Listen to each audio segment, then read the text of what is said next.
আমার এর আগের ভিডিওতে আমি তোমাদের দেখিয়েছিলাম পুরী থেকে ভুবনেশ্বর যাওয়ার পথে বেশ কিছু দর্শনীয় স্থান।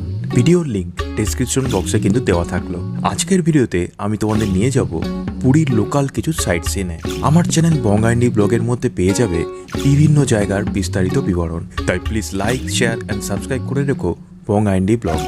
তোমাদের ভালোবাসা পেলে আরও মোটিভেশন বাড়ে আরও নতুন নতুন ভিডিও নিয়ে আসার জন্য।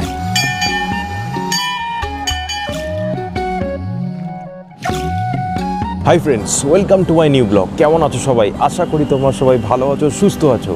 আজকের ভিডিওতে আমি তোমাদেরকে নিয়ে যাব পুরীর কিছু সাইট সিং, আর যাবতীয় বৃত্তান্ত থাকবে এখানে কতটা খরচ হয় এবং কি কি স্পটে কি কি লাগে, যাবতীয় বৃত্তান্ত কিন্তু আজকের ভিডিওতে তোমাদের জন্য থাকবে। তো তোমরা ভিডিওটা স্কিপ না করে অবশ্যই দেখতে থাকো। তোমরা যারা আমি চেনো না তাদের বলি, আমি সৌমদীপ, তোমরা দেখছো বঙ্গাইন্ডি blog channel. So keep watching my channel and subscribe.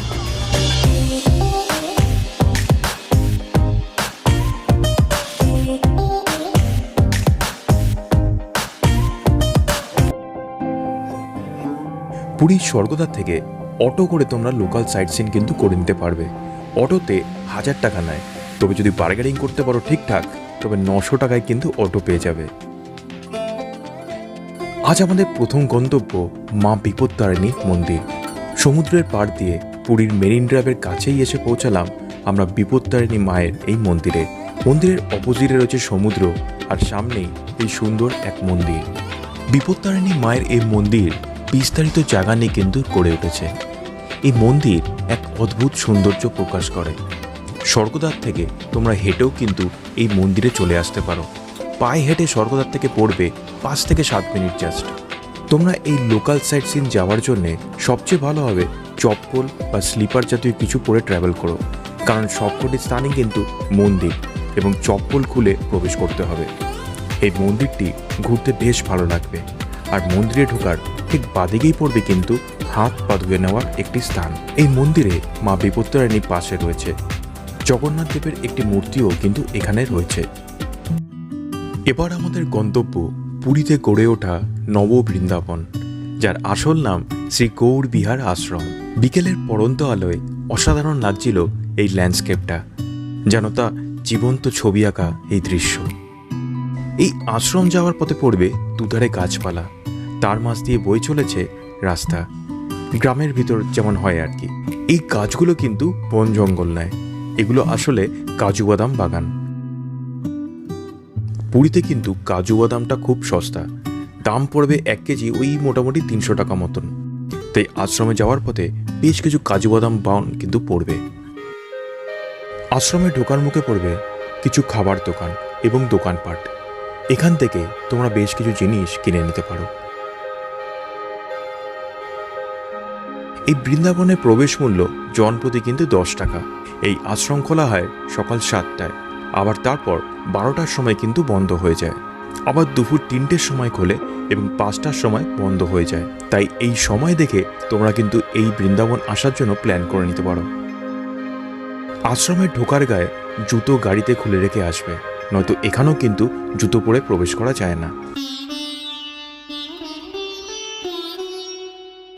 এই আশ্রমটি এত সুন্দর যা তোমরা স্ক্রিনে দেখে বুঝতে পারছো। এখানে ভগবানের প্রতিটি বিগ্রহ অসাধারণ এবং নজর কাড়ার মতন।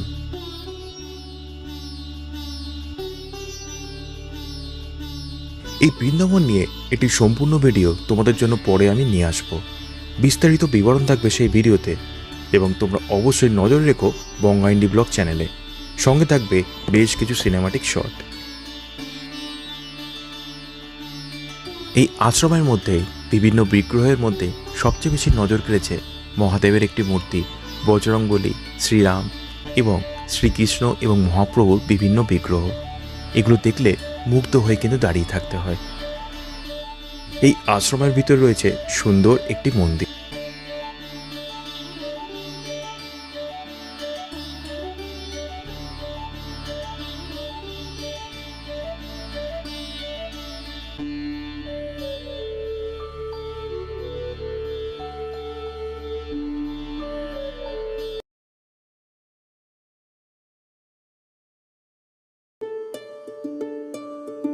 বৃন্দাবন দেখার পর এবার আমাদের গন্তব্য ওমকারেশ্বর মন্দির।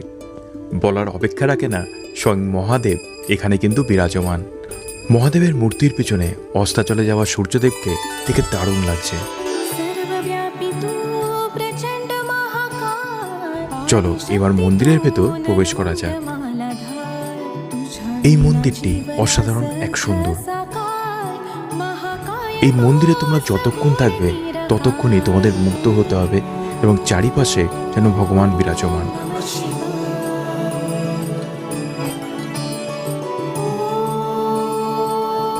শুরুতে ঢুকতেই পড়ল ভগবান রাম ও মাতা সীতার এক অসাধারণ সুন্দর বিগ্রহ।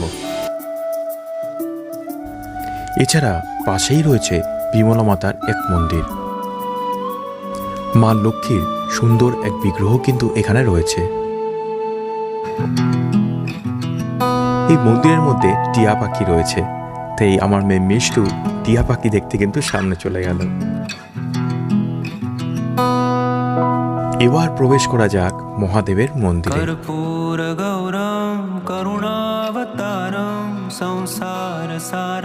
এই মন্দির আসলে এবং মহাদেবের দর্শনে মন কিন্তু তোমাদের তৃপ্ত হবে। 108টি শিবলিঙ্গ রয়েছে এই মন্দিরে। ওমকারেশ্বর মন্দির অবশ্যই তোমরা দর্শন করো, যেন মহাদেব স্বয়ং এখানে বিরাজমান। এখানে আসলে এক অদ্ভুত এক ভালোবাসা, এক ভালো লাগা যে কাজ করছে তা তোমাদের ভাষায় ব্যক্ত করতে পারবো না। আর তোমরা অবশ্যই কমেন্টসে লিখো হর হর মহাদেব। এই মন্দিরের বাইরে রয়েছে একটি শিব পার্বতীর মন্দির। মন্দিরটির দেওয়ালেও রয়েছে খুব সুন্দর চিত্র অঙ্কন করা।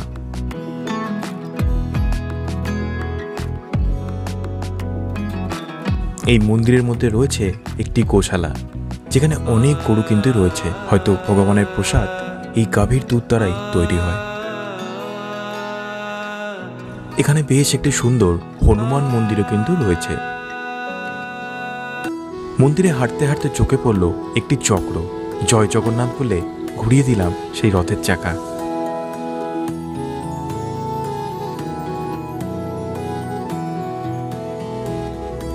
এখানে দোলনায় দোলরত রাধা কৃষ্ণের বিগ্রহটি অসাধারণ সুন্দর।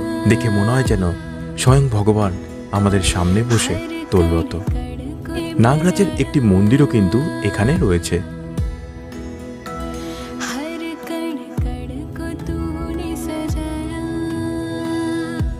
পুরীতে এসে আর কোথাও না যাও, ওমকারেশ্বর টেম্পল কিন্তু অবশ্যই এসো। এখানে স্বয়ং মহাদেবের দর্শন করলে মন কিন্তু তোমাদের শান্ত হবে।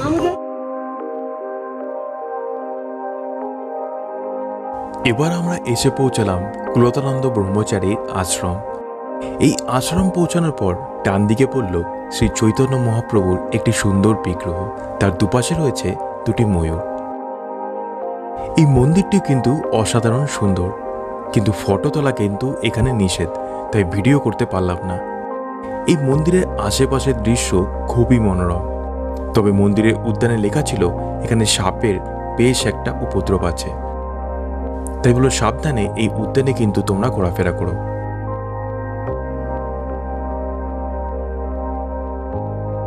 মন্দিরের সামনে একটি উদ্যান আছে, আর সেখানে রয়েছে মহাদেবের একটি মূর্তি।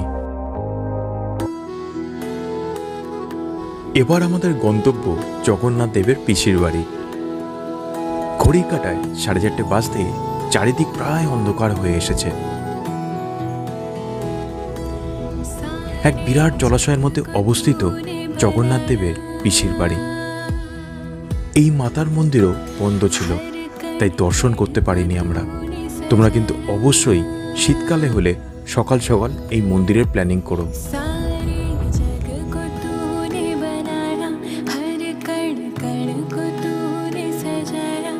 রথযাত্রার সময় জগন্নাথ দেব এখানে আসেন এবং 2 দিন থাকেন মন্দিরের গর্ভগৃহ ছেড়ে এখানে।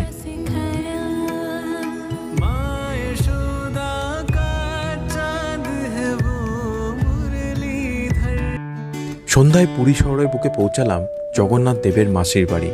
বিশাল ভিড় হয় রথযাত্রার সময়, তাই বিরাট জায়গা রয়েছে এই মন্দিরের সামনে। এখানে জগন্নাথ দেব 21 দিন বিরাজমান থাকেন। সেই সময় কিন্তু পুরীর জগন্নাথ মন্দিরে জগন্নাথ দেব বিরাজমান থাকেন না। তবে এই মন্দির কিন্তু সবসময় বন্ধ থাকে। শুধুমাত্র রথযাত্রার সময় কিন্তু এই মন্দির খোলা হয়ে থাকে এবং মন্দিরে প্রবেশের তখন কিন্তু একটা নির্দেশ আছে। মন্দিরে প্রবেশের সময় কিন্তু মোবাইল, চামড়ার বেল্ট এবং চামড়ার মানিব্যাগ কিন্তু নিয়ে যাওয়া যায় না। অটো করে সফর শেষ। পরদিন সকাল হতেই স্বর্গদ্বার থেকে পায়ে হেঁটে বেরিয়ে পড়লাম কিছু মন্দিরের দর্শনে, যেখানে প্রথমে পড়ল হরিদাস ঠাকুরের সমাধিস্থল। মহাপ্রভুর প্রিয় ভক্ত ছিলেন জগন হরিদাস। তার এই সমাধিস্থল এখানেই কিন্তু অবস্থিত। মিলন হবে কত দিনে, মিলন হবে কত দিনে। এরপর গেলাম শ্রী রাধা দৈ গোবিন্দজির এক আশ্রমে। এই মন্দিরটিও কিন্তু খুব সুন্দর। এই মন্দিরের নির্মাণের শিল্পকলা মুগ্ধ করার মতন। শানে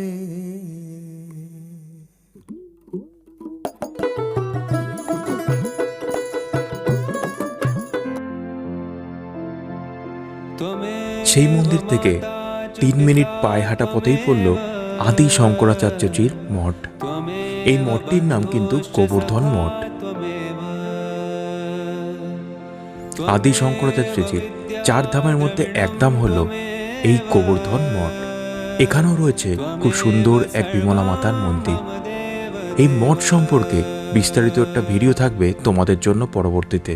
আদি শঙ্করাচার্যজি একটি মন্দির কিন্তু হাওড়া জেলার টিকিয়াপাড়ায় অবস্থিত। আদি শঙ্করাচার্যজি কে এবং তার মন্দিরের ব্যাপারে যাবতীয় বিবরণ দিয়ে একটি ভিডিও কিন্তু আমার আগে করা আছে। তোমরা ডেসক্রিপশন বক্স কিন্তু দেখে নিতে পারো এই ভিডিওর জন্য।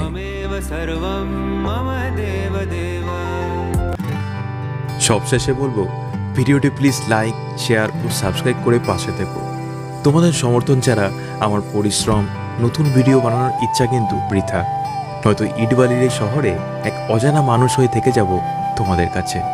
তাই অনুরোধ করব, প্লিজ আমার পাশে থেকো পঙ্গা ইন্ডি ব্লগ চ্যানেলকে সাবস্ক্রাইব করে।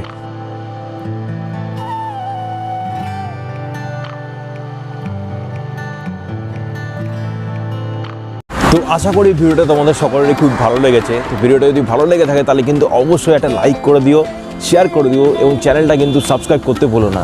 আর সাবস্ক্রাইব করার পর কিন্তু অবশ্যই বেল আইকনটা প্রেস করো, যাতে আমার ভিডিওর প্রতিদিন নোটিফিকেশান তোমাদের কাছে সবার আগে পৌঁছে যায়। তো দেখাও যাবে নতুন কোনো ভিডিওতে, নতুন কোনো জায়গায়, নতুন কোনো তথ্য নিয়ে আবার চলে আসবো।